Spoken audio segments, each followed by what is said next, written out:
Good morning. I had to get on here this morning because I'm feeling just a bit guilty.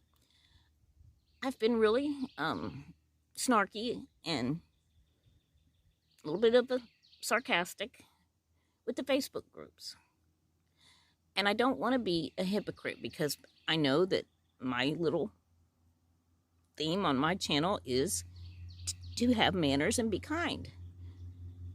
However, in my own defense, the actions of these people would test the patience of Jesus Christ himself. And I'm only trying to provoke some thought. It's not working. So I presented the question, why is it that Jose is forgiven for lie after lie after lie, and Candace is hated for everything she says? And one particular little group said it's because Jose has confessed his sins. Are we all going to get online today and confess our sins? Candace is not guilty of anything yet, and she is under no obligation whatsoever to confess anything on a public arena. If she was guilty of something, she would be in jail, because there's no faster way to get someone to talk that has never been to prison or spent any significant time in jail than to put them in jail and let them sit.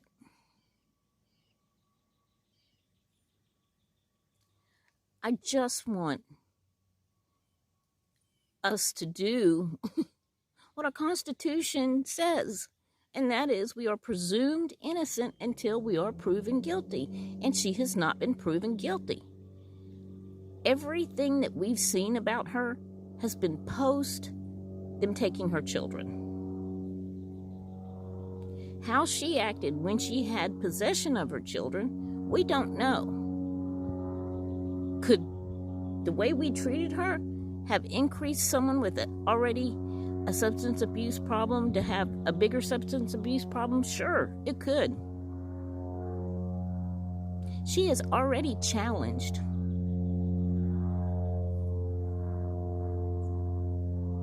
If it's not apparent that she doesn't have a lot of problem-solving skills, a lot of language skills to articulate what she's feeling. I said this in my video yesterday, but I'm absolutely sure the people I'm apologizing to did not watch my video yesterday.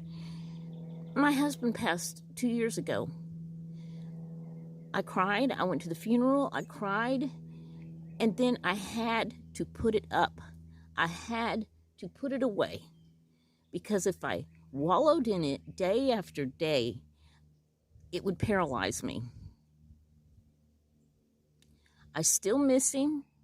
I still think about him, but I just can't do it out of my heart. I have to do it out of my head. We can't hold everybody to our own standard of living. There are people that are poor. There are people that don't have very nice houses. There are people that don't have dishwashers, washing machines, all the conveniences that we have. Some people can't afford to buy cleaners and soap. Food stamps doesn't cover that kind of stuff. I'm not saying that was Candace's situation. I'm just saying we need to consider that there are people that don't live like us, and we can't judge them for the way that they live because we don't know what they have to go through when we haven't walked in their shoes. My mother grew up at dirt poor in Arkansas. A lot of times they lived in a tent. They would put their food in caves because they didn't have a refrigerator. She said she had the best childhood ever. Having material things and having a spick and span house does not make a good childhood. Nobody that has 4 children in an 800 square foot house is going to have a spotless, pristine house. I can tell you that right now as a mother of 3 boys. I'd rather let my house get a little messy when my grandkids come on the weekend and go out and do stuff with them than spend my whole weekend cleaning while they're playing video games. I can clean it later. Just try to open up your mind some and think about things logically. Jose is not a good person. Look at his friends. Andrew Hilt, H's dad. Not a good person. At all. What if the time that he spent there with Summer and all this, love that he's showering about her was not the right kind? Someone took Summer, or Summer never left that property. The property's been searched over and over and over again. She's not there. There wasn't enough time for anyone to hide her well enough somewhere else where she wouldn't have been found. Maybe it was an animal. I don't know. Maybe it was a neighbor, a sex offender, someone hiding in the woods doing drugs. I don't know. There are a couple good suspects in my mind. But there's no way Candace Bly has what it takes to manipulate every tier of law enforcement and get away with this. Everything she said has come true. She said he stayed a little over a month. He stayed a little over a month. She said the thing about, what's chicks, that he liked chicks with whaties. Likely he said that. Why did he lie about being bisexual? Every time you asked him a question, the way he answered it was by trashing the wells, never really answering the question, but as long as he trashed them, then that was satisfactory. And if you didn't know, he kept bringing up, he called him Serpy or something like that, Sherfy Jr. That's typical textbook narcissist. Don't look at me, look at him, look at him, look at him, look at them, look at them.